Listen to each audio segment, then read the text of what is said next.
The views and opinions expressed in this podcast episode are solely those of the individuals participating and do not necessarily reflect the views or opinions of Riverbend Media Group or the Riverbend Awareness Project, its affiliates, or its employees. It is important to note that the discussion presented is for informational purposes only and should not be construed as medical advice. Listeners are encouraged to consult with qualified healthcare professionals for any medical concerns or decisions. The Riverbend Awareness Project is a product of Riverbend Media Group. Hey, this is Melissa. And Russell. Let's jump back into our discussion on literacy with Superintendents LaOrange and Wolstenham. So we've been talking a little bit about how teachers are meeting students where they're at to help students learn the best. Could we talk a little bit about different learning styles and how teachers or how parents can work with their students' natural learning styles to help improve literacy? So can I jump in on this one? Sorry, Scott. Go ahead. Okay. I'm curious if we're on the same page on this. I think we probably are. This may be surprising to you. When I was teaching at a university, I had the opportunity to go to a conference at Virginia Tech. And the majority of people who teach at a university are not educators, right? They come from business or nursing or whatever field. So the first session that I attended was learning styles are not supported by research. They are not real. And the research has never supported them, and there is no research at all behind it. And they said, I thought this was so interesting, the only field that still seems to believe in and hang on to learning styles is education. And I have to tell you, on the plane on the way back to Idaho, in my head, I kept thinking I'd been taught forever about learning styles, and I'm processing this in my head. But if we stop and think about it, if all you could do was see, if we made it so you couldn't hear, you couldn't touch anything, all you could do was see, your learning would be impeded. Likewise, if we made it so all you could do was hear, but you couldn't see or touch anything and do it yourself, your learning would be impeded. So every single one of those, none of them really work alone. Our brains are much more integrated than that and rely on different systems in our brain. So that's, from my understanding, and at least all of the research I've read, it's honestly a myth. Yeah, so true confession here. So as I was teaching English, and this goes back to the late 90s, that's really when this idea of learning styles was popularized. I read the book. I was like, oh, that makes sense. And so I had my kids all do an inventory on their learning style. They researched it, they presented to the class, and then to Carla's point, we find out over time, like, there's really nothing that supports that. But what we do know is that, again, every kid is unique. Every kid comes with their own strengths, their own abilities, their own cultural backgrounds that we talked about. And if you go into our K-3 classrooms, what you'll see isn't, okay, we're going to have an auditory track and a visual track and a kinesthetic track, which are kind of the origination of that idea about learning styles.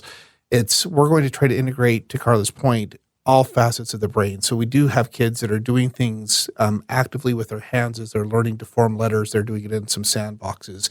They're listening to the teacher as the teacher is cueing them. They're seeing the things visually. So we're still working to help, to Carla's point, integrate and all those different ideas. But it's really about, can we engage the student's brain actively so that they really are retaining those things and learning to do the word recognition that's so fundamental to them becoming good readers. And you need different skills or different systems in your brain more heavily for different things. If I'm reading directions, I'm using my visual processing a lot more. Some students will verbalize that while they're reading because that helps them. So I may use both of those. Now it's time to go build, put together, bake whatever directions I just read. Well, now I'm going to be using my hands, my memory. I've got to remember which step comes next. When I can't, I have to look back. So we pull more heavily on different aspects of our brain, depending on the tasks that we're doing, but it's always integrated. I think inadvertently you touched on a really important topic when it comes to education. That is, unfortunately, sometimes we get to be the subject of fads in education. And so some idea gets put out there, it becomes popular, a book becomes a bestseller, and then we start jumping into that without really understanding or knowing that what is being popularized is really, in fact, going to make a difference with kids' learning. And I think literacy instruction, that's been just a really interesting challenge for decades in our country. And I was just at a reading conference 2 weeks ago, and there was a researcher, one of the lead researchers, and he's lived in the United States for a long time, but he just looks at overall the impact of different things that happen in schools and in education, which ones really make a difference and which ones don't. And he says, typically I don't come to reading conferences because in America, you guys really like to fight about reading. And there's just generations that show that. And so right now we're kind of going through that again. And there's been a new term that's been popularized called the science of reading. And it could look like it's like the next new fad, but really what it's saying is let's look back at the evidence for the past decades of research and show truly what makes a difference in kids' learning. And let's make sure that our instruction is aligning to those practices. But sometimes things get popularized, and when something takes root in a school or a school system or in a state, it's hard to let those things go. And it really takes years and years to untrain people or to help people unlearn past things because they thought that was the very best way to do things. Yeah, Scott hit something really important in the literacy world. We've gone through different phases where we taught students to read just by memorizing words. Then we saw that wasn't really working, so we moved to phonics. And then something called balanced literacy whole language came on board. And the idea there was we just need to read to kids, basically. And if we read to them, they're going to pick it up. Kind of akin to if you listen to a lot of classical music, you're going to be a classical pianist. That doesn't work, right? You have to practice. But it did catch hold, and we would teach kids to look at the first letter of a word and then guess what the word would be. Well, my oldest daughter, who had a vision problem, did experience that, and so she could usually understand the gist of what she was reading. But if it said rabbit, if the text said rabbit and she read bunny, that worked when maybe you're reading first and second grade text. That didn't serve her so well later on in her life. And even in college, that was a challenge for her. So that's one of the practices that we've taught is look at the letter, take a guess. If you can't figure out what word it is, just what would make sense in the sentence. But that doesn't teach us to decode an unlocked code as text gets more complex. So the science of reading is moving us away from balanced literacy. It's taking the very best of what we know about phonics, which is getting the most attention right now, but it's also bringing in what we know about helping kids learn more vocabulary, about how to deal with different text structures, and about how to unlock meaning. It's really bringing the evidence. We're looking at research and saying what's not researched, because we can research anything, but what really is showing evidence that it works for children and works at a high level, because sometimes things work but only work for a small number of students. So we're looking for things that work for a high number of students that are most predictive of reading success. And honestly, it's pretty exciting to finally see research, the world of research, evidence-based research, and teaching, and the medical world, what we know about the brain, all converging and coming together. It's why that expertise as a teacher is so important, and it's really fun to be part of that work. Yeah. And what I appreciate about it is, like I said, it's not a new fad of, here's something we've learned in the last 2 years. A lot of the evidence goes back to a panel that was convened in 2000. So it's 20-year-old research that's saying, we had this national panel, and we haven't fully implemented the things that panel came together and said, here are the core elements that need to be in instruction to really help all students learn to read. So sometimes it takes us too long to implement the best practices. And I said, sometimes, unfortunately, we have seen where trends or ideas or fads get brought into education and they're adopted too quickly without enough thought or deliberation on the impact of those. What's interesting, and this may be too much of a bird walk, but I had the opportunity about a year ago to go to the George Bush Library in Dallas. And he had a big push called No Child Left Behind, which was bringing phonics back and making it the focus. And there was kind of that argument in the United States between balanced literacy, just read to kids and they'll learn, and the phonics group, right as 9/11 happened. And if you think back, George Bush was in a first or second grade classroom in Florida when 9/11 occurred. And so he left that classroom, that school. He was visiting a school where a low-income school, and the teacher used phonics very effectively. And of course, he had to leave to deal with this national emergency. Well, that national emergency actually pulled away a lot of the resources and attention that they had intended to put into No Child Left Behind, which allowed balanced literacy, whole language to really take root and take hold, because now our focus had to be on national security. So it's interesting how sometimes things at a national level that you think are completely unrelated can really impact education. So speaking to national events impacting education, how did the pandemic and distance learning impact literacy? It was certainly disruptive, and as we really did not want to close our schools, and it was personally heartbreaking to me as a superintendent to know that we're going to shut our school doors for our kids, because for a lot of our kids that meant that they were losing access to a warm place to be. It meant losing access to warm meals in the school. It meant losing access to caring adults that were there to help and support them. And I know it's not a lot of our kids, but for some of our kids, that teacher in the classroom is the adult that really makes an impact in their life, and it is there for them. And so, and even with kids whose parents love them, when they're just to support their family, they're out of the home and working for 10 to 12-hour shifts each day, that teacher just plays such a critical role in developing a safe and caring environment and a safe place for their kids. And so that was certainly a struggle. What we saw is our teachers did the very best they could to continue education. And I think one thing that's fortunate in Idaho is we did not close our school doors for nearly as long as other schools and states across the country did. And so that next year we opened back up. But even that short term, we certainly saw a drop in our literacy rates. And so what I love, though, is that coming back out of that, we have, over the last 4 years, not only grown our literacy rates, but we're higher than we were before the pandemic. And so just a real testament to our teachers and their dedication, and us continue to focus and do the right things, the professional learning communities that Carla talked about, us trying to implement really evidence-based practices about literacy and helping students learn to read. Those things are paying dividends. And but for those kids that struggled through that, I mean, those are the ones I really worry about, is when they didn't get those foundational skills, they're still continuing to struggle. And of course, we're trying to help and support them, but there's still definitely an impact and a deficit for those kids that went through that shutdown, especially in those really early K-1, 2 years. Yeah, I think that the more time that passes between when we came back to school and or between COVID and when we came back to school, we see really more and more clarity the impact of that time away from school.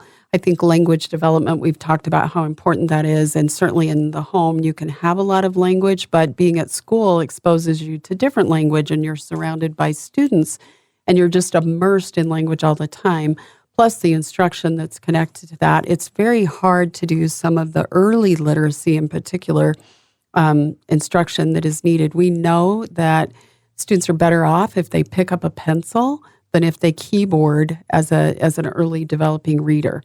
What happens in your brain from actually physically writing is much deeper than keyboarding. That doesn't mean later on keyboarding wouldn't be okay, but the recommendation is that keyboarding shouldn't even be taught until kids are 10 years old. I mean, that's very different than our practice, but that writing's very important. Scott talked about kids using sand tables to write letters. That's really difficult to replicate in a virtual environment. Now, a lot of good things were developed, a lot of good things were done, but we have a shortage of language, that inability to use the different ways that help our brain make connections and really use our motor skills to help reinforce language, so that we're making the letter K in the air as we're saying the letter and saying the sound, and then we're applying that to paper. That's hard to replicate. And the time. I mean, for young children, 10 or 15 minutes of instruction over Zoom is probably you're hitting your sweet spot. You maybe be able to go for an hour, whereas at school, we would have them for 5 or 6 hours a day. So it's a lot different learning than can happen over Zoom. So I think that, or over in a virtual environment, I think that we have bounced back. I think we've made tremendous efforts to close that gap for especially our kindergarten and first graders who were impacted by COVID and by being away from school. Everyone was, but for literacy in particular, those students. So I think that we've done a lot and we're getting better and we're making up that difference, but there's definitely an impact for them. And I also think on the social side of things, and I know sometimes we don't like to talk about that, but when kids were isolated like that, they also lost the ability to interact. I think one of the things that I saw, and it was there, but really pronounced after COVID, is young adults were much more hesitant to speak to adults at a university. And they don't have their parents to do that for them. They want to text or they want to email, but they don't want to sit down and say, I don't really understand this. Can you help me? And it's really important that they are able to make those face-to-face interactions to get a lot of the things that we need. You can email about that, but in the end, you're going to need to come in so I can help you. And so I think we've seen that isolation has impacted our relationships, and we're going to have to work really hard to work past that, because we know that mentally and emotionally, as much as people can frustrate us sometimes, isolation is not to our benefit.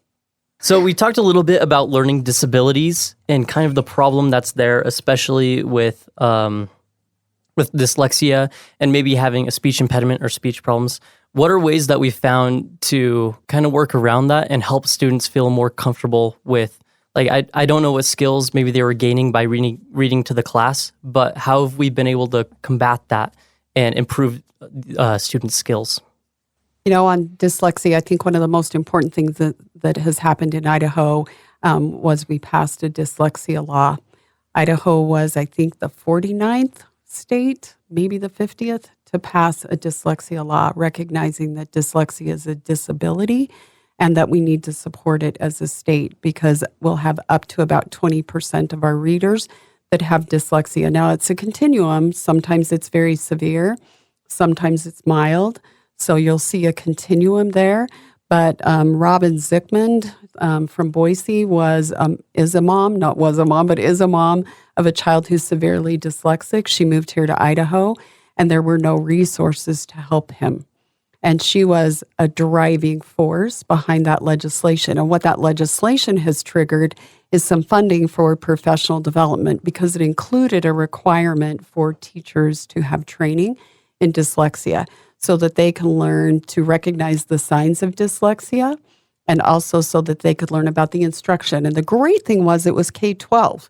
It wasn't just our kindergarten teachers and our first grade teachers, because if a child has dyslexia, they are going to have dyslexia for their entire life. But what we do know is that really good instruction in kindergarten, first grade especially, second through third, that 95% of students who have dyslexia, those symptoms can be addressed. Again, that's still how their brain is wired, but we can create those neural pathways with the right kind of instruction and close that so that they can continue to be successful as they move through school. So I think the dyslexia law was one of the really important things that we've done. We still have a lot to do in professional development. We're in the first year, really, of that law. But I think it's helping teachers understand the science of reading better, help them apply it in their classroom. Idaho has something called the SMART Project, where they can actually teachers can take a class that really helps them learn what they need to know to teach reading more effectively, but it's coupled with a coach from the state that comes in and observes those teachers teaching and coaches them, similar to what you would do in athletics, and helps them apply the things that they're learning and then look at the outcome for their students. Those are some important things that Idaho has done. And I think in a career, in a profession that is really service-oriented, sometimes people talk about you spend a lot of money on your teachers and on the aides that serve the teachers. Well, we're very dependent on skilled teachers and educators to help children learn to read. So that is where our resources should go and go to supporting them. So I think that's one of the big initiatives from the state. I think we could each talk about things we've done at our district. Yeah. But I'm very appreciative of those things from the state. So I'll let Scott talk for a minute and then I'll come back. One important part of that dyslexia law is it also required our teachers at secondary schools to go through at least a an initial training so that they could recognize the signs of dyslexia. As a former classroom teacher, I think that would have been super helpful, right? So as an English teacher, I certainly had kids at all levels of reading, but I never had any training at all to know, is this a disability issue that we should be treating as a disability and getting the student extra help and support to get to learn how to accommodate and to get through that disability, or is it there are other factors that are at play? So I think that's a really important thing too, is as we talk about that dyslexia, it's not just focused on elementary, although there's a heavy elementary focus, but there's certainly a new awareness for our secondary teachers. On the speech and language disabilities that students have, again, this is something that's different. I think from when I was in school, I don't ever remember speech therapy being a part of what was provided in special education as I went through the system, but that is something that we provide to students now through the special education program, which is fantastic. And we have qualified speech language therapists that are helping kids learn how to formulate their speech correctly and to overcome that disability. And again, I've had 2 kids in my own home that have benefited from those plans and that therapy. One of the challenges is special education is just never adequately funded. And so as much as I wish it were, and it's a federal law and we should have sufficient federal funding to adequately implement that law, it's just not there. And so the cost for that is always, it's a pretty big ticket item. And those are things that we just have to, from a budgetary standpoint, we still have to provide to students. But then what is the impact when our resources are going there because we're not getting enough funding from the state or the federal government to support those special education needs? That is definitely a challenge. I'm so glad that you addressed the secondary, the 6 through 12 side of the dyslexia law, because I think for a lot of children that have a learning disability or a reading disability, we've kind of had that fallback where you've talked about the shame, but part of that has been they're just lazy. But in truth, they really aren't lazy. They just learn in a different way, and we need to teach them differently. And helping teachers understand that this is a disability and how to teach differently is empowering for the teacher and then can take away that stigma. So there's a lot of wins there. Scott's right, though. We know now up to 20% of our students will have dyslexia. We are not funded at the level to be able to provide specialized instruction through special education and paraprofessionals that can also help deliver that instruction for 20% of our population. And so it is a challenge from a budgeting perspective when we know that the evidence is telling us it's about 20%, but the funding really isn't following suit. What are some other ways that teaching literacy is evolving, and how has technology impacted that evolution? So I think I'm going out of turn, Carla. I'm sorry. So I can speak to our district, and I think every district is probably different, but we've become much more intentional in our approach in how we expect teachers to help students learn to read. So before, I'd say before the last 5 years, it was really just a lot of autonomy for our teachers to find whatever resources they could find and with however they had learned to teach students to read, that's what they were doing, right? So as a system, and we're talking, for our K-3 teachers, we have about 350 teachers in our district that teach in those grade levels. Every one of them could be teaching in a different way, different method, different resources. And when our commitment as a school district is to design success for every student, that's not a helpful way to get there, right? So we've become much more intentional by providing professional learning to our teachers, saying, here are resources to use to teach phonics, and then we're expecting our teachers to go through training to learn how to effectively do that. So we become much more systematic and thoughtful and evidence-based in how we're expecting all of our teachers to teach. And then our responsibility as a school district is to make sure they have both the professional learning opportunities and the resources to teach that way. And I think we're mirroring exactly what Scott's talking about in his district. I think the big changes, and this is a word that you will hear in literacy and in education, is we use structured literacy. But that isn't just a buzzword. I mean, I hear it used that way, but it means more than that. It means that we have a practice at the beginning where we're working with the sounds of words, and we're playing with the sounds of words, like the rhyming thing that I did with my daughter, sometimes with real words, sometimes with nonsense words that aren't real, but we're playing with sounds.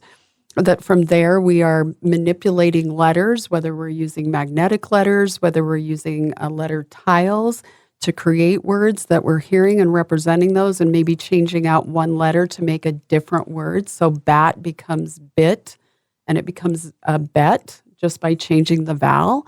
Or we might change the beginning letter. So it could be bit, pit, kit, like that. So that we're actually manipulating letters, and then we're going to write some new words with those same sounds. So we're using paper pencil.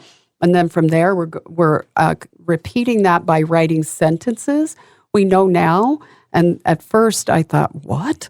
We know now dictation is actually really important. Word dictation and sentence dictation. So those are some really specific examples of how literacy instruction has gone from whatever you would like to do in your classroom, whatever you've been taught, whatever you think works, to we know these things work for all children and especially for the 60% who need more practice to learn to read. Because about 40 to 50% of our kids will learn to read pretty easily, and we know 20% of them, it's going to be more difficult. And then there's a range in between. So those are some examples of the kind of professional development, the kind of curriculum materials. The other big shift I think we're seeing is that we really expected teachers to write their own curriculum, to find passages to read, to find the letter tile words that we were going to work with, when we know actually there is a sequence that you should do those in that is more powerful when you go from bit to kit to pit, instead of just making those up by yourself. So instead, we're providing teachers with good programs, with good text to read that matches what I'm learning. If I'm learning short I, that I'm reading a lot of words with short I in them so that I'm practicing as I'm reading. When we're doing dictation, I'm writing a lot of words with short I, so I'm practicing again. So that's kind of the repetition piece. So instead of teachers having to create all that on their own, and then we want them to teach, now we're trying to provide them with good resources that have those things so that they can say instructionally, this is the best match for my second language learners. This is the best match for my students who are struggling with short I. This is the best match. So they're becoming more instructional experts. They still understand curriculum, but it's more like a doctor. We go in, we find out what your area of struggle is based on the evidence, testing, and what we see you doing in class. And then we're taking the best instructional practice and we're applying that so that you can learn. And I think that's a lot more exciting for teachers. I love designing curriculum, but really the great part about teaching is seeing kids succeed, seeing them learn something that they thought was difficult for them. That's the joy of teaching. So I think the shift is not only honoring the evidence, but it's honoring teachers and the value that they bring to their classroom every single day. And I think it's important to know that the reason we've been able to make those shifts is because of the support from the state and additional funding that really targets literacy. So without that additional funding, we wouldn't really be able to make the shifts that we've been able to make. And so it's been great. It's been a focus from our governor, from Governor Little. It's been a focus from our legislature, and that support has been invaluable in helping us provide the professional development and those resources to our teachers. One of the challenges is the funding kind of came in these phases, and so they shifted how they used to provide funding, which is really here's a little bit of extra money to do after school work with your kids, to here's a bigger chunk of money. You figure out the best way to use that, which is great, but it was a limited amount of money. It's always limited, but it was just a smaller amount of money. And then about 2 years later, they said, okay, let's double that money, and then they increased it again. And so rather than having like this plan of, okay, here's your money, figure out the best way to use that, we've kind of layered things on top of each other. And if we could wind back the clock, I wish we would have just known, okay, in 5 years, this is going to be your money, and design your instruction that way. So we've had to kind of add things where it would have been much better to 7 years ago say, okay, here's going to be our approach with shifting to the science of reading, and here's the phases we're going to go through. But our teachers have been remarkable in adapting to those changes, implementing the resources they had. And to Carla's point, there's the teachers that are really implementing it are seeing the impact of it, and there really is nothing more rewarding than seeing a kid who has struggled to learn to read, developing those skills, and being successful in the classroom. There's no paycheck that outmatches that reward you feel as a teacher. I'm going to switch gears a tiny bit. It's still related because it's all related to literacy. But what are some things that parents can do? We kind of talked about it at the very beginning, but what are some things parents can do to start their kids out on that strong path of reading? Yeah. So like we talked about earlier in the podcast, the number one thing is to talk to your kids, especially early. So from the time that they're babies until, I don't think we should ever stop talking or listening to our kids, but super important before they come to school and they have that opportunity to have a wider exposure through their interactions with their peers and with teachers at school to really recognize how important it is for our children to speak and to listen to us speak and really get that exposure with a lot of words. And so over and over, the research shows that's the very most important thing. And then closely related to that, like we talked about, is if you can find ways to read your kids. I know not all families have access to those resources, but if you go to thrift stores, there's typically a pretty good stock of books in thrift stores. We have great public libraries here. Whatever you can do and at schools, we really try to support that as well. So we have a preschool newsletter that we try to send out to families that sign up for it. And through that, we could offer them books that they can read to their kids at home. So any type of exposure and just really fostering that love of language and love of reading in your home will pay huge dividends for kids for their success both in school and after school. So I'm going to share an unpopular viewpoint. This is unpopular viewpoint of the day, maybe. Really one of the best things that I think we as parents can do, and I've been guilty of this too.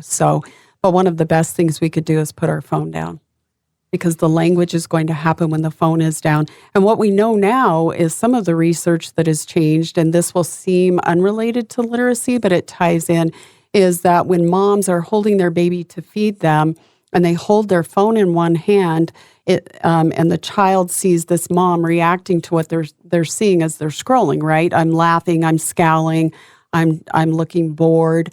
Well, a child learns how to interpret social cues from what they see on their mom's face. So I learned, oh, that's frustration. So that probably means I should stop what I'm doing. But they're getting a mix of signals as this child is being fed. And so we are finding the kids are not picking up on social cues the same way.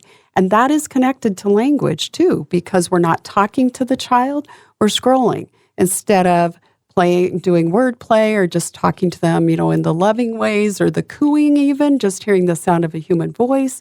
All of those things are really important things that we can do day one from that child's life. So really put our phone down.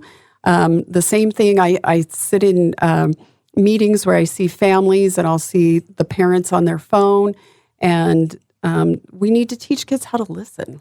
None of us are good at that, me included, but we need to teach them how to sit and listen. That's an important skill too for learning to read. We don't need them to sit forever, but we do need to learn that to sit and listen and understand. And then as Scott said, use our language. We've talked a lot about that. One of the things that I've seen popping up around Idaho Falls recently, and I was so excited to see it, are the neighborhood libraries, that are just free, and you can go and open those up. I think as Scott was talking, I thought, I probably need to do some work to get those into neighborhoods, that would be more difficult to have one of those neighborhood libraries, and then also to replenish those and to make books as accessible as possible and to show kids that I read aloud to you, I enjoy books, I look at text as an information source, and see that in a really positive light. But language, and then as much reading as we can do at home, and again, pointing to the words, going left to right, top to bottom, and also reading to your child things they cannot read on their own. Harry Potter was really popular when my children were young. My youngest daughter was way too young to read that. But we'd go in the backyard. My husband and my girls would get in the hammock and I would read a chapter every night. And that created a really loving and fun memory for them, but also this love for this text at the same time. So it's okay to read to kids and read things to them that they can't read alone yet, because they understand more complex literature when you do that. And there's also some great informational text out there that is written for children. One of my personal favorites is All 13. It's the story of the Thailand soccer team that got caught in the cave when it rained when they were in there. And it has lots of pictures. It's written for 5th, 6th grade students. It's a great read aloud. My daughter's a teacher. She did it as a read aloud for her class, and they were mesmerized by it. So we don't have to avoid informational text. It can be, we have so many good informational text sources now too. So I would just encourage families, whatever you can do. Oh, letters on the fridge. That's another one. Even just having kids put letters in alphabetical order or just playing with the letters and pretending to read is also a pre-reading skill. If kids memorize books that you're reading over and over to them, that's okay too. They're not reading, but they are getting the sense of language and the order of words and all of the good things that come with reading. So there's a lot of that kind of thing that you can do. And I think once kids are in school, it's just continuing that emphasis of that reading and literacy is important. And so are we having conversations with our kids about the things that they're learning at school, the things that they're reading in books?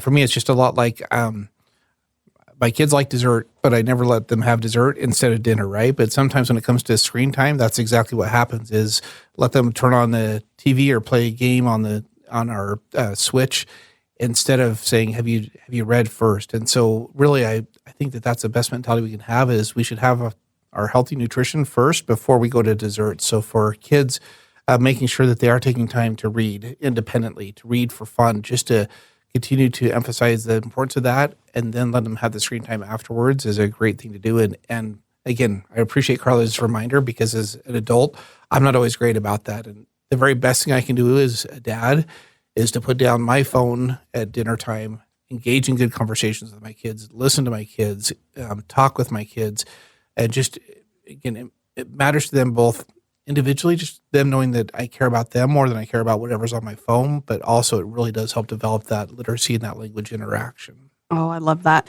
And all of that practice at home as kids get older, you think about it, what we practice, we get better at, right? We practice in athletics. We practice the piano. We practice for dance. We practice whatever we're doing.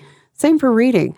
So if particularly with our young readers, if you can practice with them at home, and if they're struggling, one strategy is called echo reading. You can read the sentence and then have them point to each word and read the sentence, and then start to fade out some of those words so that they're carrying a little bit more of that load. But for our students who struggle, if you're learning another language and someone would point to a sentence and read it to you, that load on your brain is pretty heavy, so you're not memorizing. I always have people say, aren't they just memorizing? But really, they're starting to make that association with their words. It's actually a research practice that we do with early developing readers. And then Scott's right. A family book that you're all reading, whether you're reading it out loud or we're sharing what we're reading individually, creates those really good conversations. And again, they're practicing. And there is a tremendous difference. I don't have the statistics here with me, but there's a tremendous difference in the number of words, vocabulary words, kids who read a lot know compared to kids who read very little or not at all. So just that reinforcement and practice. That's going to be a lot easier for families who are already literate. Can we use this as an opportunity to break into intergenerational illiteracy? Can you guys just talk about your experiences with that and maybe what this problem is? I taught a student whose parents had gotten married in high school and very young, and they really struggled with literacy and they struggled economically, but more than anything, they wanted their children's lives to be different, and they worked really hard to make that difference. And now with the digital literacies that we have available, you can go onto YouTube and there are picture books that are read out loud just to whoever watches. I was going to say kids, but picture books that are read out loud where someone is pointing to the words and they turn the pages. So that's a resource parents can use. There's a lot of resources where you can go online and kids can select text and it will point to the word and read to them. There are definitely barriers there for families, but the internet has opened up a lot of free resources for families that they can access. And again, that speech-to-text kind of AI that's available will read to children, and that can at least help make up some of that difference. getting them to the library, to some of the groups where they read out loud to them is another way to do that too. And using older children, if you're not the first child, older children in your home that hopefully are literate can also do that reading aloud with those younger kids. And that can create good bonds there as well as practice that reading. To me, it's just why public schools matter so much, right? Is it's so difficult to overcome that as a family if you don't have the resources. But as kids go to school and they get that instruction, that's the whole point of schools, is to unlock intergenerational illiteracy and to provide resources that families where otherwise the kids wouldn't have those. So I just think the more families and parents that are really concerned with that, engage with their students, really have their students share with them what they're learning at school, the more it'll benefit the parents as well. And I think we have to really come to the understanding that that's how we do break through poverty. Education is the key to empowering people's lives. Generational poverty occurs when people don't have options. So when we empower them with the skills and the things that they learn at school and the confidence that comes from being able to learn different concepts in math and in literacy, then students are able to pursue those dreams and passions. But it's so important, and I would really hope that we will invest in that dream instead of dealing with the consequences that come from illiteracy. Absolutely. Are there resources that you guys know of in the community for maybe adults who are seeking to have better literacy? I'm not aware of any. CEI, I believe, still offers their GED program, which will have some tutoring to help adults get their GED. But it's really specific to helping them pass the test, I believe, is my understanding. It's a good resource. It's good work that they're doing. That's actually something that down the road, not next year, but a few years down the road, that I hope to tackle in partnership with the Haven, in partnership with the men's shelter downtown, and actually in partnership with the jail. We do know that research is showing us about 60 to 70% of the people in prison read at a third grade level or below. Because when you don't have an opportunity to have a job, you might be creating other opportunities for yourself that are not the best opportunities to pursue. So I'm actually interested in pursuing some of that work and bringing accessible, free resources to people who really are interested in learning to read.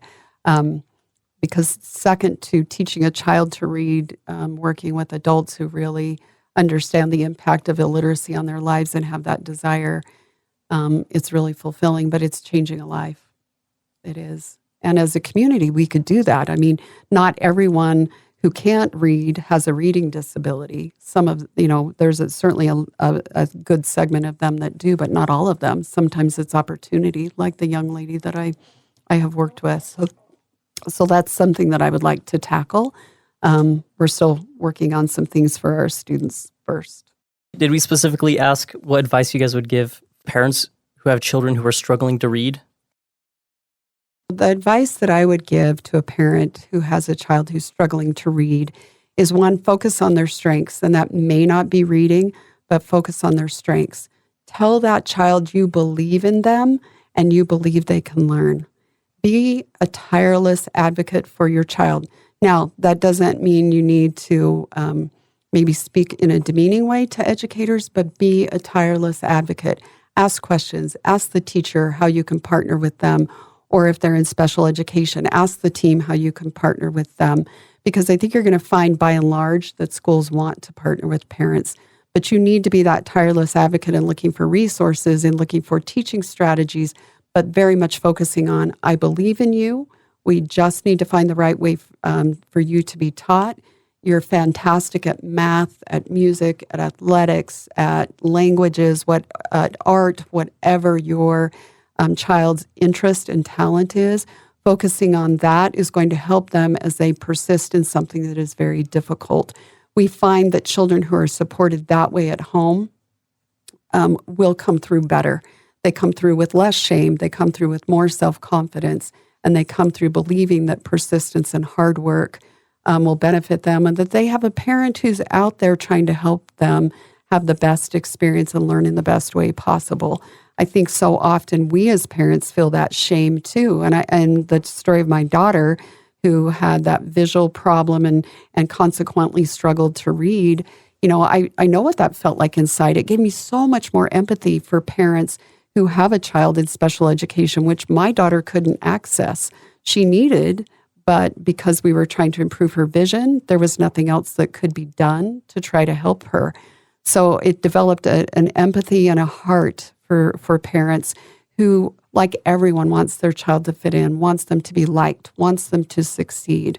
So focus on the good things. Tell that child you believe in them, and then advocate for them. Yeah, I think that's great advice, Carla. And just to highlight what she said, really working with your teacher is going to be super important. And what the teacher, I think, can provide is that professional expertise to say, this is where to start and things that you can do. And then as a parent to reinforce or consistently implement that. Carla talked a lot about practice earlier, and it's really going to be that consistently working with your student, but the teacher can help you know where to help them so that we're not putting a kid into a situation where they're getting more and more frustrated, right? Going back to the piano analogy, if we're asking them to play Tchaikovsky and they're just learning chopsticks, then it's going to be a frustrating and not a rewarding experience for them. So really that collaboration with the teacher to target very specifically, here are the things that you can work with your student on, and then consistently implement those will be the best way we can help students achieve success. And that partnership between teachers and parents is absolutely invaluable. That's actually the answer to another question I had, which is I think there's this idea with parents who look at their kids' math homework or looking at their kids' reading homework, English homework, and they say, "Well, that's not how I did it in school, so I don't know what's going on here." And so, the parents working with the teachers is a great way to help the parents help the students the best. Absolutely, and as we have shifted things in education, I have that exact same experience as a parent. Even though I'm an educator and I'm in the system, sometimes my 4th, 5th grade student brings home work, and I'm like, this isn't how I learned to do it. And so now collaboratively, we have to work through that and learn how to do it. So as we do shift and try to improve things in education, school will look different for our kids than it looked when we were in school. And I think sometimes people think, well, that's not my experience, so therefore it's not the right experience, where really we're continuing to grow and improve as a system and trying to provide kids with the education they need for today's world. And that's not the same world that I grew up in. Yeah, I agree with Scott. One resource that might help parents is Khan Academy. And if you just Google Khan Academy, they have thousands of videos that explain a concept, and they break it down, and you can stop the video and work through steps of a math process. And it's a free resource. So it's a great resource for parents when your child brings a concept that either they're doing differently or you just don't remember how to do it because it's been a while since you've had to do that. But that's a great free resource parents can use and feel a little more knowledgeable in helping their child.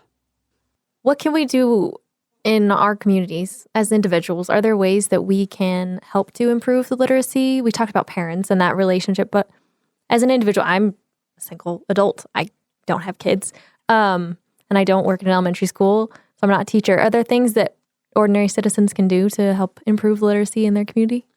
We had really good conversations. It goes back before the pandemic, but there's a group in Idaho called Idaho Business for Education, and they were business leaders that have come across the state to say, how do we work together to help support education across the state? And when I talked to them, I said the very best thing we could do is to promote everything that we've just been talking about of how do we create this this focus on learning, this focus on literacy. How do we make that a culture in our community? And there's communities that have done that. They've had community-wide initiatives. I think Boston Reads is one of them that I can remember. But as a community, they came together and said, this is what matters to us, because schools are playing an important role. But if we really want to solve the problem of illiteracy in our community, it's got to be a community-wide effort. And so by doing those things, then they could organize, events for families, things like where they could go and get, books to read. Some of our schools, I think Carlin District 91, they've done this. They've had the one book. One district, one book. One district, one book, where they're all reading that, but we could do that all together as a community. So I think right now it's a little bit of a challenge to say individually, what could I do? But I know collectively as we come together, and if this is important, talk with community leaders and say, how do we come together so that our libraries, our schools, our businesses can all work together to support this idea of literacy? And then there's plenty of opportunities, I think, through that to find ways that we could all contribute and help. I think this is such an important question. I was at a meeting at the State Department last Friday, and the superintendent of Sun Valley said that when he was teaching 5th grade, he asked his students to figure out what percentage of a year they spend in school, and they guessed 75%. By the time they took out weekends, summer, holidays, the time that they're asleep, the time that they're home, it was 13% of a year is spent in school. So we really need the community's help. So what can you do as an individual? One thing that would really be helpful, and you would need to work with the local school, but we always need people to come in and listen to kids read. We always need that. You could work one-on-one with a child in the hall or in the classroom or a small group of students and listening to them read. There are a lot of things teachers could have you help with, or come in and read to them. Guest readers are always really fun. And where you're on the radio, if you came in and told them that, I can tell you first graders would think that you were Patrick Mahomes or something like that. They would just think you were a rock star. And they would treat you that way too. So there are things like that if you really want to get down to that level. Now you need to work with the principal. We have requirements for people that come into our school. But that would be one way that individually you could help. You could contribute to purchasing books either for children or for the school library. That's another individual thing that really $5 or $10 can make a difference there. I mean, we can purchase a book for that price. And then Scott's right. Community initiatives that really focus on and help us educate moms about what they can do. I mean, as educators, these questions are easier for us to answer because we've spent our lives studying how to do this, and we've practiced that with kids, and we're able to do those with our children. My daughter, my oldest daughter, who went into education, took a class, and they were talking about different child development things, and she would call and say, "Did you know that when you did this, like the word play with her name, that would help me? That helped me develop language." I was like, yeah, I kind of knew that. It didn't just happen by accident. So helping young parents know what to do, because if this isn't your profession, you don't know, and you shouldn't be expected to know. And then initiatives where we can work with business leaders to create a community focus to help children have access to books and to things surrounding literacy. Scott really mentioned writing. I remember as a principal walking into a kindergarten classroom, and a little boy was rolling this pencil across his forehead up onto his hair. And I knelt down next to him and I said, "Hey, what are you doing?" And he said, "I've never seen one of these before." And I think that that's so far out of our realm of possibility for most of us that we don't understand that he was really doing what a young child would do when they first see a pencil, right? So there's a lot of things I think we can do as a community. We are powerful. We can make change. It's just what Scott said, deciding that this is what we want to get behind and knowing that we're making a difference in every child's life when as a community we wrap our arms around literacy. We know literacy is connected to prison rates, graduation rates, employment rates. So this is really where you want to invest. It is the deal breaker for not just children's lives, but for our community and for our state. Absolutely. And then you get to be part of being a merchant of hope, which is really fun. It's the good work. Yeah.